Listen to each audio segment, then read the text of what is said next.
რუსეთის უკრაინაში შეჭრამ მსოფლიო გეოპოლიტიკა შეცვალა და ახლა როდესაც მსოფლიოს ყურადღება სწორედ ამ ომისკენაა მიპყრობილი, იზრდება ჩინეთის გავლენა, ეკონომიკური გავლენა და ამაზე საუბრობენ მსოფლიოს წამყვანი ქვეყნები, ამაზე საუბრობენ ამერიკაშიც, კონკრეტულად კი პრეზიდენტი დონალდ ტრამპი საუბრობს და დაწყებულია უკვე ფაქტობრივად ტარიფების ომი. საქართველოში ჩინეთის გავლენა კი საყურადღებო მას შემდეგ გახდა, რაც 2023 წელს თბილისმა და პეკინმა ხელი მოაწერა სტრატეგიულ პარტნიორობაზე შეთანხმებას. და დღევანდელ მიმოხილვაში ვისაუბრებთ სწორედ ჩინეთის ეკონომიკურ გავლენაზე მსოფლიოზე და რადგან თავდაპირველად ვახსენეთ, რომ უკრაინაში რუსეთის შეჭრამ გარკვეულწილად ყურადღების გადატანა მოახდინა, საყურადღებოა ის ფაქტი, რომ რუსეთი და ჩინეთი ხშირად ახორციელებენ სამხედრო ერთობლივ სწავლებებს და მინდა რუკის დახმარებით გაჩვენოთ 2024 წელს თუ რა სწავლებები გამართა პეკინმა და მოსკოვმა. პირველი სწავლება გაიმართა ინდოეთის ოკეანეში, ეს იყო მარტში. მარტში იწყება სწავლებები, ამის შემდეგ ივნისში სახმელეთო სწავლება 1, ივლისში 3 სწავლება გაიმართა წყნარ ოკეანეში, ჩრდილოყინულოვან ოკეანეში და სამხრეთ ჩინეთის ზღვაში.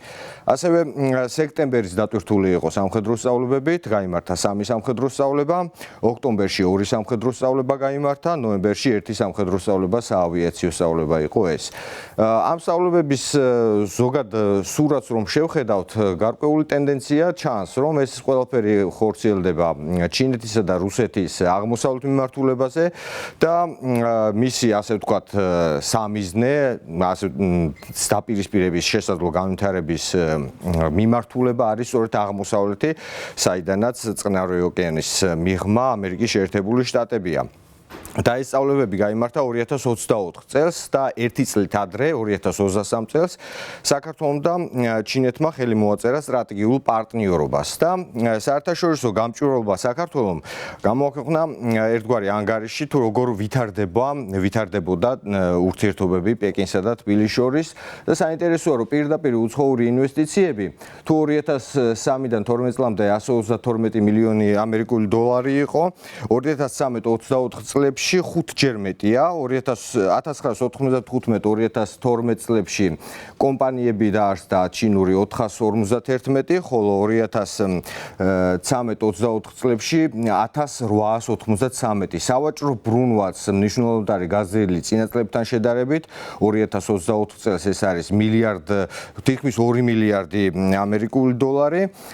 ვიზიტორებზეც არის ასახული ეს მაჩვენებელი 2012 წელთან შედარებით გაზრდილია 12-ჯერ არის გაზრდილი ვიზიტორების შემოსვლა საქართველოში და ეს არის საერთაშორისო გამჭვირვალობა საქართველოს მიერ მომზადებული ანგარიში. თუმცა გარკვეული ტენდენცია ჩანს ასევე სტატისტიკის ეროვნული სამსახურის მიერ გავრცელებულ ინფორმაციაშიც, ასევე გრაფიკულად გაჩვენებთ ტენდენციას, როგორ ვითარდებოდა პირდაპირ უცხოური ინვესტიციების შემოდინება ჩინეთიდან 2012-დან 2014 წლამდე იყო ზრდის ტენდენცია პირდაპირ უცხოური ინვესტიციების, შემდეგ უკვე გარკვეულწილად მერყევი ხასიათი აქვს, მერყეობს ეს ტენდენცია, ხოლო COVID პანდემიის შემდეგ კვლავ ზრდის ტენდენცია აქვს ჩინურ პირდაპირ ინვესტიციებს საქართველოში. ექსპერტები საუბრობენ, რომ ჩინური კაპიტალი დაკავშირებულია გარკვეულ უსაფრთხოების გამოწვევებთან და ამაზე ამახვილებენ ყურადღებას და ჩვენ სწორედ ამ საკითხებზე თუ რა რისკებს წარმოშობს ზოგადად ჩინური კაპიტალი და ზოგადად ჩინური გავლენა ვესაუბრეთ სტუმარს და ამ ინტერვიუს შემოგთავაზებთ. შავი ზღვის რეგიონში ჩინეთის გაზრდილ გავლენაზე საუბარს სტუმართან ერთად განვაგრძობთ ევროპული პოლიტიკის ანალიზის ცენტრის მკვლევარი ნინო ლეჟავა უპასუხებს ჩვენს კითხვებს. მოგესალმებით, დიდი მადლობა რომ მონაწილეობთ ჩვენს განაცემაში და პირველი კითხვა მექნება, როდესაც საუბრობთ ჩინეთზე, რაში გამოიხატება გაზრდილი გავლენა კონკრეტულად შავი ზღვის რეგიონში და ზოგადად რა ტენდენცია აქვს მას? პირველ რიგში დიდი მადლობა მოწვევისთვის. შავი ზღვის რეგიონმა ჩვენი ყურადღება განსაკუთრებით მიიპყრო 2022 წლის შემდგომ, როდესაც რუსეთმა მიიტანა იერიში უკრაინაზე. თუმცა შავი ზღვის რეგიონს აქვს საკმაოდ მრავალფუნქციური დატვირთვა თუნდაც უსაფრთხოების კონტექსტის გარეთ, ასე რომ ვთქვათ, და სწორედ ეს დატვირთვა, ეკონომიკური სავაჭრო დატვირთვა არის ნომერ პირველი მიზიდულობის ძალა ჩინეთისთვის ამ შემთხვევაში, ვინაიდან ჩვენ ვიცით, რომ ჩინეთისთვის მისი მთავარი გლობალური პროექტი, აბრეშუმის გზის პროექტი, წარმოადგენს არამხოლოდ ეკონომიკური ექსპანსიის შესაძლებლობას და მექანიზმს, არამედ რესურსი მისი, რომ გაიფართოვოს მისი გავლენები.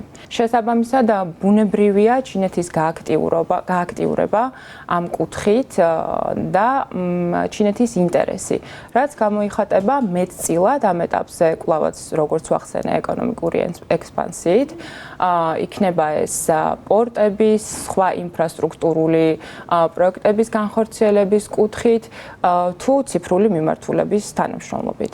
როდესაც საუბარი იყო პანამის არხზე, მაშინ დონალდ ტრამპმა აღნიშნა და სენატშიც ამაზე როდესაც მიდიოდა საუბარი, აღინიშნა, რომ ჩინეთმა შესაძლოა გამოიყენოს თავისი ეკონომიკური ბერკეტები სამხედრო მიზნებით. აი ეს ზოგადად რამდენად არის კავშირში ჩინეთის ეკონომიკური, ასე ვთქვათ, შესაძლებლობები, ეკონომიკური, ასე ვთქვათ, საშუალებები და მისი სამხედრო სტრატეგიული მიზნები, რამდენად არის ერთმანეთში ასე ვთქვათ, გადაჭრობილი. ჩვენ თუ დავაკვირდებით ჩინეთის პოლიტიკას, ნახავთ განსხვავებას, აი ახალ ყრილობას, ბოლო ყრილობა რაც ჩატარდა. ამ ყრილობაზე ჩვენ რასაც მოვუსმინეთ, რაც წავიკითხეთ, ახალი იყო ის, რომ ჩინეთის პოლიტიკა ახლა უფრო იქნება მძლავრი იმისთვის, რომ ჩინეთი გახდეს გლობალური მოთამაშე. ჩვენ შეგვიძლია შევისწავლოთ სხვა ქვეყნების მაგალითი, თუ რა სიღრმეზე შევიდა ჩინეთის ექსპანსია პორტების და ინფრასტრუქტურული პროექტების მიმართულებით და ამის ძალიან კარგი მოდელი არის შრი-ლანკა. ჩვენ ვიცით, რომ ჩინეთის პოლიტიკას, დიპლომატიას ახასიათებს, ასე რომ ვთქვათ, სესხების მახე. ჩინეთი გასცემს მრავალმილიარდიან სესხებს შედარებით ღარიბ ქვეყნებზე, რომლებსაც შემდგომ არ აქვთ შესაძლებლობა, რომ ეს სესხები დაფარონ. და ასეთ შემთხვევაში ჩინეთი ამ სესხს უკან იბრუნებს იმ კუთხით, რომ რაშიც ჩაიდო ეს ფინანსური რესურსი, რომ ინფრასტრუქტურულ პროექტში ჩაიდო, ის გადადის ჩინეთის მფლობელობაში. ამის ძალიან კარგი მაგალითი არის შრი-ლანკა. საინტერესოა ესე ანაკლიის ღრმაწყლოვანი პორტი და ჩინეთის შემოსვლა საქართველოში, კონკრეტულად შავ ზღვაში. თუ გავითვალისწინებთ იმას, რომ გასულ წელს მაგალითად საკმაოდ ბევრი სამხედრო სწავლება განახორციელა ჩინეთმა რუსეთთან ერთად და ერთგვარად ეს მიმართული იყო შეერთებული შტატების წინააღმდეგ ეს სწავლება, ისეთ გეოგრაფიულ არეალში ჩატარდა ეს სწავლებები. აი ამ ფაქტორსაც თუ გავითვალისწინებთ, რომ მისი ერთ-ერთი თუ არა ერთადერთი მნიშვნელოვანი სამხედრო პარტნიორი არის რუსეთი, რომელიც საქართველოსთვის არის ოკუპანტი ქვეყანა.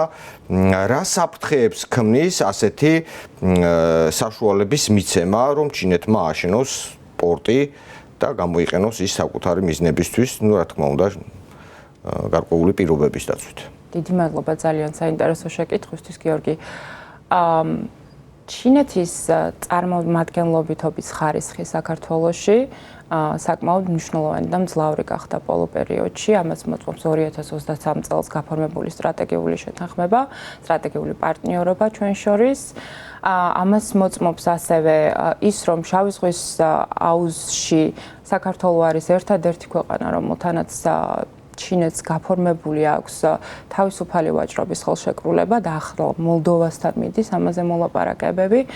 ჩინეთი ძალიან დაინტერესებული არის იმით, რომ ფეხი მოიკიდოს საქართველოში და არა მხოლოდ საქართველოში, შავი ზღვის აუზის იმ ქვეყნებში, რომლებიც შესაძლებლობას მისცემენ მას კონდეს წვდომა შავ ზღვაზე გასასვლელი. ანაკლიის პორტიც ღრმაწყლოვანი პორტი, მნიშვნელოვანია ეს აღვნიშნოთ, არის ძალიან მნიშვნელოვანი პროექტი.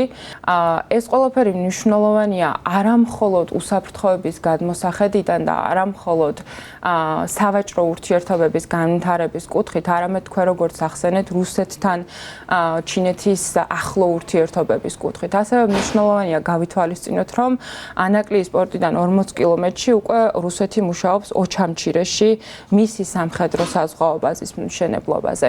ჩვენ ვიცით, რომ ჩინეთსა და რუსეთს შორის არსებობს ეგრეთ წოდებული ულიმიტო თანამშრომლობა და მეგობრობა. რაც შეეხება საქართველოს ინტერესებს უშუალოდ ანაკლიის პორტის ჩინური მხარესთვის გადაცემაში აქ რამდენიმე ასპექტი არის ძალიან მნიშვნელოვანი. პირველი ის, რომ ღრმაწყლოვანი პორტია, რომელიც ჩინეთმა შეიძლება გამოიყენოს სხვადასხვა დანიშნულებით. ეს შესაძლოა იყოს ბუნებრივი მიწოდების ჯაჭვების მიმართულება, მაგრამ ასევე შესაძლოა ამას მოჰყვებოდეს სხვა საფრთხეები, რაც უკავშირდება დაზვერვას, ინფორმაციის შეგროვებას და ასე შემდეგ, რაც უკავშირდება წვრთნებს, რაც უკავშირდება ჩინეთის მზარდ თანამშრომლობას რუსეთთან. საქართველოს ჩინეთთან იმყოფება ასიმეტრიულ ურთიერთობაში, ჩვენ არ გვაქვს სამწუხაროდ იმის შესაძლებლობები, როგორც თავდაცვის, ისე ეკონომიკური კუთხით, რომ ამ ოქროს ბალანსის დაცვის გარეშე შევძლოთ ნავიგაცია ასეთ турბულენტურ გარემოში. ჩვენ ჩინეთამდე სტრატეგიულ პარტნიორს ვეძახდით ამერიკის შეერთებულ შტატებს. ახლა ამერიკის შეერთებული შტატებისთვის ჩინეთი არის მთავარი სტრატეგიული მეტოქე. ბუნებრივია, საქართველოს ვერ დაკარგავს ჩინეთს როგორც მნიშვნელოვან სავაჭრო პარტნიორს და შესაძლებლობას, რომ ეკონომიკურად განვითარდეს, მაგრამ ძალიან უნდა იყოს დაცული ზღვარი ეკონომიკურ სარგებელსა და უსაფრთხოების საკითხებს შორის. დაბოლოს მინდა გკითხოთ, თქვენ ახსენეთ ამერიკის შეერთებული შტატები და ბოლო პერიოდში ახალი ადმინისტრაციის ერთ-ერთი მთავარი ნარატივი არის, რომ განიხილება ჩინეთი ნომერ პირველ ასე ვთქვათ, კონკურენტად ტარიფებით ომიც დაიწყო. რამდენად შეიძლება საქართველოს შავ ზღვაში გაზრდილი ჩინური გავლენა გახდეს ერთგვარი შეხების წერტილი, კიდევ ერთხელ კონფრონტაციის შეხების წერტილი ამერიკასა და ჩინეთს შორის? კონფრონტაციის წერტილი, ასე რომ ვთქვათ, ანაკლიის პორტზე როგორც ვახსენეთ, უკვე არის. რაც შეეხება თვითონ ამერიკის უსაფრთხოების პოლიტიკას შავ ზღვასთან მიმართებაში, ძალიან მნიშვნელოვანი არის, რომ გავითვალისწინოთ, ვიდრე ჩინეთის ასპექტი შემოვიდოდა ამ საკითხში, რომ დიდი ხნის განმავლობაში ამერიკას არ გააჩნდა კონკრეტული პოლიტიკა და სტრატეგია შავ ზღვასთან მიმართებაში და ამერიკა წარმოდგენილი იყო როგორც ჩრდილოატლანტიკური ხელშეკრულების ორგანიზაციის წევრი ქვეყანა, ჩართული იყო ბოლომდე და ჩართული არის ნატოს აქტივობებში, მიყვებოდა იმ ხედვას და სტრატეგიას, რაც ნატოს აქვს შავ ზღვაში, ასევე BISEC-ი, შავი ზღვის ეკონომიკური თანამშრომლობის ორგანიზაციამ აქაც დამკვირვებლის როლი ჰქონდა ამერიკას, სხვა დანარჩენ ურთიერთობებს თუ მიდგომას შავი ზღვის აუზთან მიმართებაში, ამერიკა ძირითადად ეყრდნობოდა ორმხრივ ურთიერთობებს შავი ზღვის აუზის ქვეყნებთან. რამაც საბოლოო ჯამში არც თუ ისე ეფექტიანი შედეგი გამოიღო და დღეს მოვედით იქ, სადაც ვართ, როდესაც შავი ზღვის აუზში, უკრაინაში უკვე 3 წელია მიმდინარეობს საბრძოლო მოქმედებები. ჩვენ ასევე ვხედავთ, რომ შავი ზღვის ქვეყნები არიან ჰიბრიდული ომის ძალიან დიდი სტრესის ქვეშ. რომ დაუბრუნდეთ თქვენ შეკითხვას, რა იქნება შეხების წერტილი ჩინეთსა და ამერიკას შორის ამ მოვლენების განვითარების ფონზე ტრამპის ადმინისტრაციაში, როგორ დასრულდება მოლაპარაკებები რუსეთსა და ამერიკას შორის ახლა უკრაინასთან დაკავშირებით, როგორ გაფორმდება ხელშეკრულება უკრაინასა და ამერიკას შორის მინერალებთან დაკავშირებით, ეს ყველაფერი ბუნებრივია, მნიშვნელოვნად განსაზღვრავს ამერიკის შეხებას შავ ზღვასთან და ჩინეთთან. თუ გაფორმდება ეს ხელშეკრულება მინერალებთან დაკავშირებით, ეს იმას ნიშნავს, რომ ამერიკას უკვე ექნება პირადი ინტერესი დასარგებელი შავ ზღვაში, ვინაიდან ამ მინერალებს ბუნებრივია სჭირდება გატანა, მიწოდების ჯაჭვების აწყობა, შემდგომ გადამუშავება. ამ შემთხვევაში ჩინეთის და ამერიკის ინტერესები იქნება მეტად გადაკვეთილი, როგორც დერეფანის გამოყენების კუთხით, ისე თუნდაც რუსეთთან მიმართებაში, იმიტომ რომ ბუნებრივია ჩინეთისა და რუსეთის ურთიერთობები არ წყდება, პირიქით უფრო ტრანზაქციულად ვითარდება ყველაფერი და უფრო სწრაფად, შესაბამისად უნდა დავაკვირდეთ მოვლენების განვითარებას.